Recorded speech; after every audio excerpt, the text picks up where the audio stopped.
Welcome to another episode of Life and Whiskey. As always, I'm Jordan. Today, I bought, let's see here, I got 6 bottles from Blackwell's Wine and Spirits, in California. Package arrived couple of, maybe like a week ago. And, so I got a bunch of really good stuff. I was able to kill off several things that were on the hit list. And, 6 bottles, $410 in whiskey. But on the positive side, they didn't charge me tax, which is weird coming from California. I would have thought for sure they would have charged tax. Maybe I'm supposed to pay tax to the state of Wyoming. Who knows? Whatever. And anything over $300 was free shipping to Wyoming. So that was awesome. So I was able to get out the door $410. Now the thing with Blackwell's, if you've watched my videos, you'll know I've made one other purchase there before. I was able to buy several things that I haven't been able to find in my travels locally. Whether it be to South Dakota or Montana or just around the state or wherever. And so a lot of the things for me are difficult to get that most people can just walk into any store and pick up, especially when it comes to like some of the art bags, like their core lineup. Like I can't find their core lineup in hardly any stores around. So there's that. But then on the other hand, their prices, some things are high, some things are, kind of what you expect, kind of average.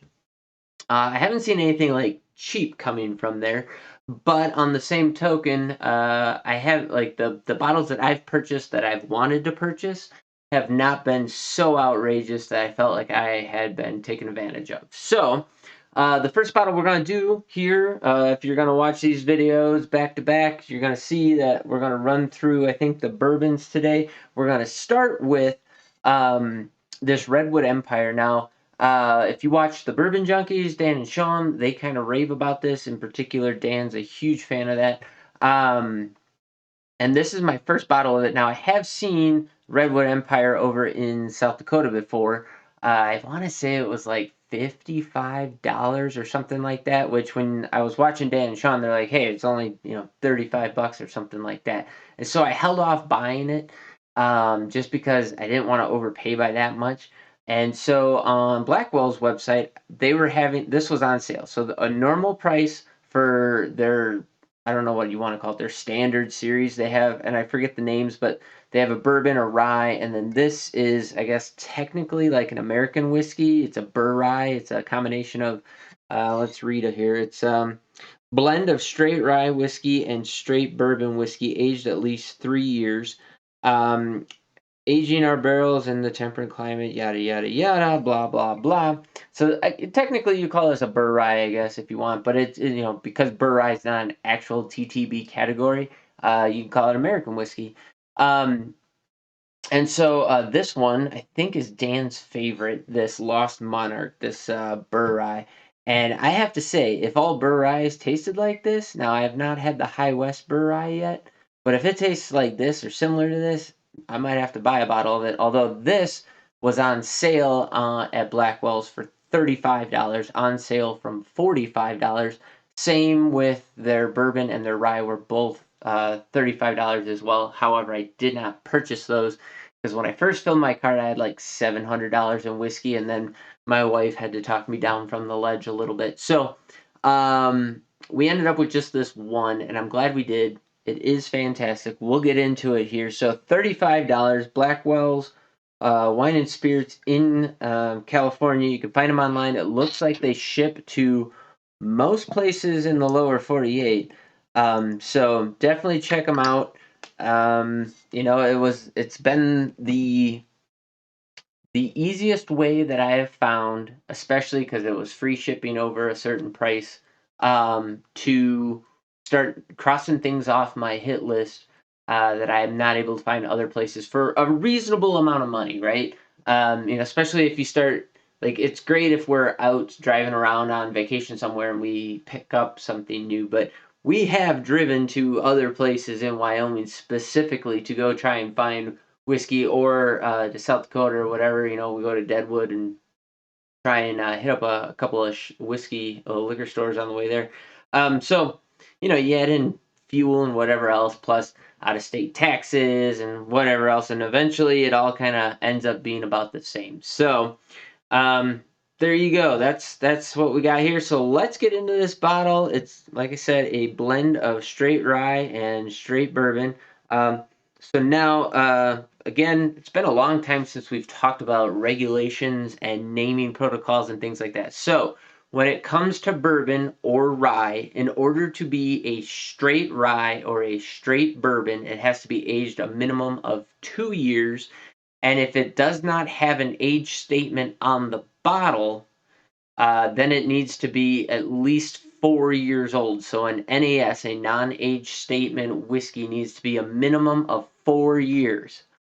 Also, if there is an age statement on the bottle, sometimes there's like an 8 year or 10 year or 12 year, or like that Calumet Farms 16 that I have is a 16 year.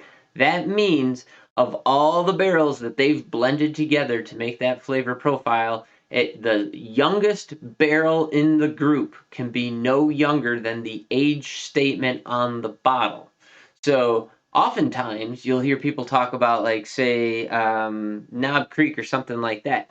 Even without the age statement on the bottle, when they took that off, you were going to get probably like a minimum age of 6 years. Okay, a better example than Knob Creek is Wild Turkey. So Wild Turkey is largely believed to be a blend between 6 and 10-year-old whiskey going into their standard Wild Turkey 101 blends. Um, I don't know that for fact, but that's what a lot of people have rumored.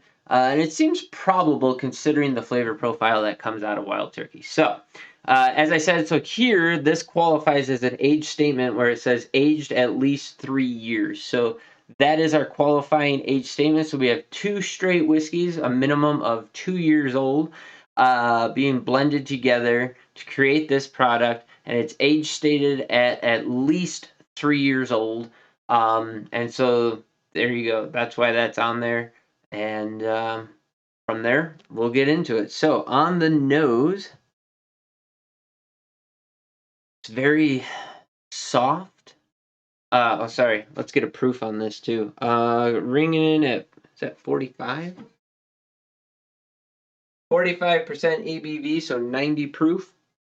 A really nice clean label on there. I know because the way I have my lighting and stuff, and in fact, I don't have a backlight on right now, which I need to go put one on real quick. We'll do that for the next video.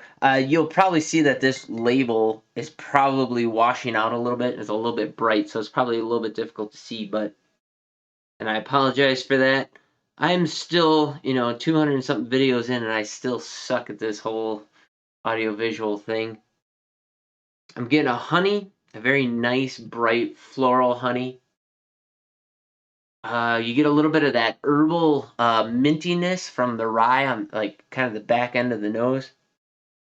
It's very sweet forward. A little bit of I'm getting a little bit of shortbread cookie in there, just like what I get off of an Irish whiskey. I'm getting a nice fruit forward, like it always hovers kind of like on the edge of an apple, like a sweet, like a Honeycrisp apple, or yeah, something along that line, and then like a apple blossom or a cherry blossom, like that floral component, and then cherry and dark fruit cherry. Get some brown sugar in there, a little bit of graham cracker mixed in. That's kind of mixing with that honey. It's actually a really nice, lively nose. Really enjoy it a lot. On the palate, the first thing I got was like a really nice, sweet graham cracker. So that shortbread cookie kind of graham crackery little bit, and then a honey sweetness. It was a really nice light sweetness that pushed into a dark brown sugar, um, pushing in towards that finish. A little bit of ethanol ding pushing in, a little bit of black pepper spice, but it really came forward with like a mintiness, and more than a black pepper, actually, it was like quite distinctly a rye grain spice pushing forward. It's like the perfect combination of characteristics from the rye and a perfect combination of the characteristics from the bourbon. So it's all the things from the bourbon where you get the brown sugars, a little bit of those vanillas, the graham cracker, a little bit of tannin, and then from the rye, you get a nice rye spice, a little bit of cooling minty herbalness on the back end. It's very, very excellent. 35 bucks. If I'm being honest, and kudos to you, Dan. I'm sure you're never gonna see this video. But Dan from the Bourbon Junkie, shout out to you. You hit it out of the park. This is actually an excellent whiskey that I'm really enjoying and is really the best of all worlds. I have not had. This might be the first Bourye I've had, but it is. It's impressive. I'm not gonna lie. And at 35 bucks, this is trumping both several bottles of rye that I have and several bottles of bourbon that I have. Uh, Even up into that $45-50 mark, I would prefer this over several of those. It's a great combination. Like no part of the palate falls flat or goes watery thin. Um, and it, like I said, it's bringing some of the better characteristics of each variety and filling in the gaps so that there are no gaps start to finish. The palate was just an excellent roller coaster of flavors in a very pleasant way. The nose hasn't really changed much. Going in on a second sip. Second sip's just as nice. Still very flavor forward. That graham crackers really hit me up front with that honey. And on the second sip, I would say the rye spice has turned up a couple of degrees and it's a little more bitey on the back end, but still in a pleasant manner. And it's really mixing with a mintiness back there. I do like it, man. I like it a lot. Uh, as a rye fan, that's awesome how that kicks in at the back end. I feel like I kind of just brushed my teeth in a good way. That's awesome. Not that they need my accolades, but kudos to Redwood Empire, Lost Monarch. Man, you guys knocked it out with this one. This is fantastic, and at $35, that is punching way above its pay grade here for sure. So go ahead, drop in the comments down below what you have experienced from Redwood Empire. If you've had the this Bourye here, this Lost Monarch, tell me about it. I'd love to hear what your thoughts are on it. Maybe I'm wrong, but I think this might be one of the better bottles I've had in a while.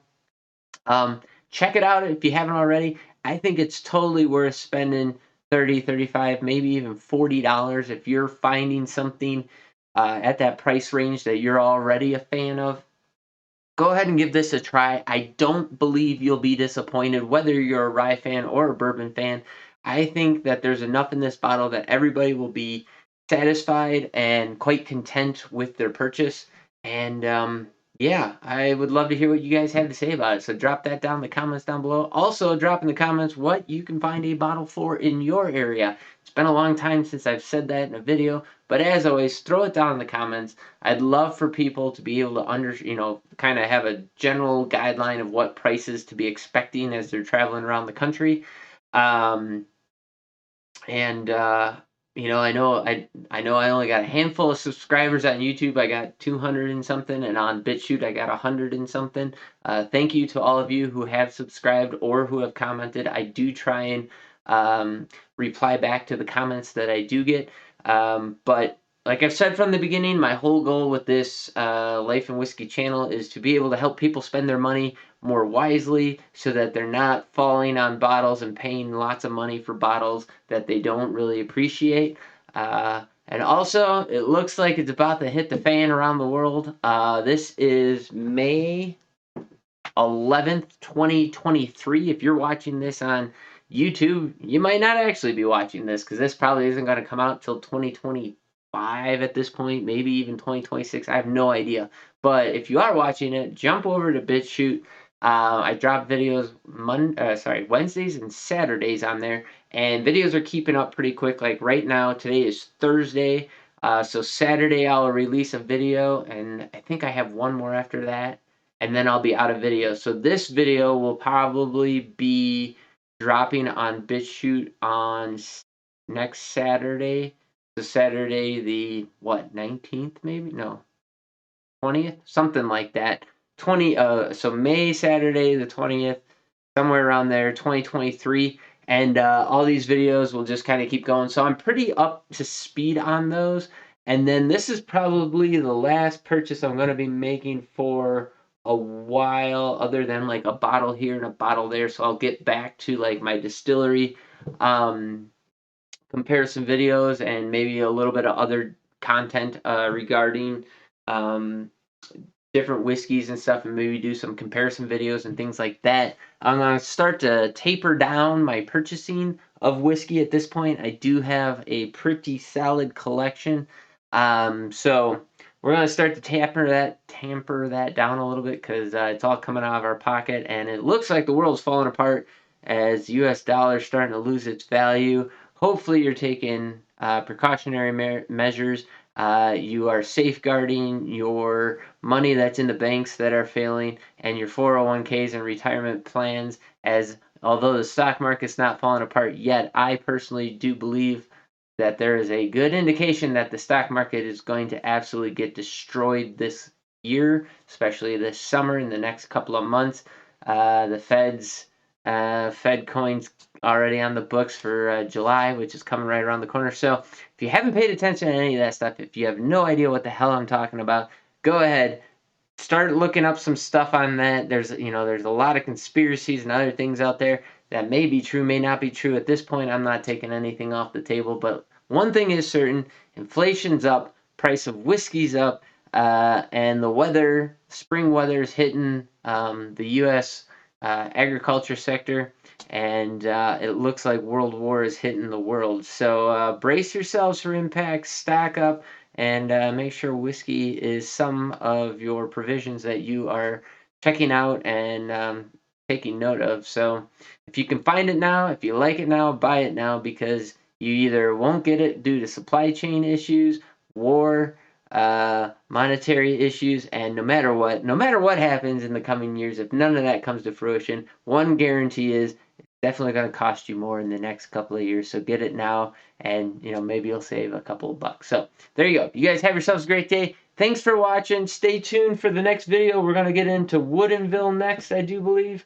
We'll look at proofs on these bottles, and we'll go by proof and see which one we decide to go with next. So thanks for watching, you guys. Have a great day. We'll catch you in the next video.